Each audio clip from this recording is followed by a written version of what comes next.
but I can tell you Atlantic Caucus was vocal with what they've heard from their constituents, and perhaps they need to elect more Liberals on the prairies so that we can have that conversation as well. Mr. Speaker, that is hot air in cold weather. Just today, the snow started falling in cold Ottawa. Edmonton's also cold. It has Liberal MPs. Winnipeg, they call it Winterpeg for a reason. People there are forced to pay tax on natural gas. All these cities have Liberal MPs. The Prime Minister claims that he only backed down on the carbon tax for some Canadians because of the advocacy of terrified Liberal members. So is he really saying that Liberal MPs in the areas where this pause does not apply are totally useless and will never be able to defend Canadians heating their homes?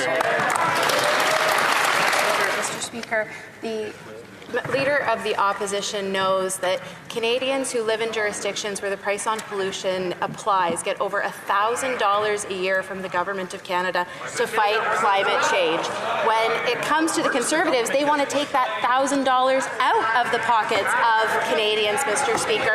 Our climate policy has resulted in 53 megatons being removed. That's the equivalent of 11 million cars a year. Mr. Speaker, while they keep their heads in the sand and pretend that climate change isn't real, we're going to fight climate change and we're going to help Canadians with affordability. Thank you, Mr. Speaker. The Rural Affairs Minister says that if Canadians want a pause from the carbon tax, they need to elect a local Liberal MP. She's got it exactly wrong. What they need to do is elect a common-sense Conservative government that will axe the tax entirely.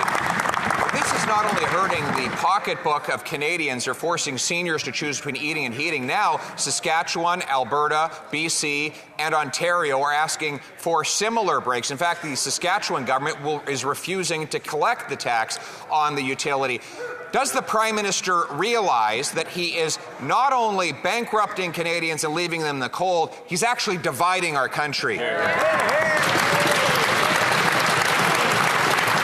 Mr. Speaker, look, as a resident of Ontario, I remember the last time that a province elected a common-sense Conservative government, Mr. Speaker. Look what they did to education. Look how they gutted healthcare. Look what happened with Walkerton, Mr. Speaker. We know as Canadians what happens when you elect common-sense Conservatives. They gut programs, they hurt Canadians, and they're certainly not there when it comes to fighting climate change or supporting Canadians. Thank you, Mr. Speaker.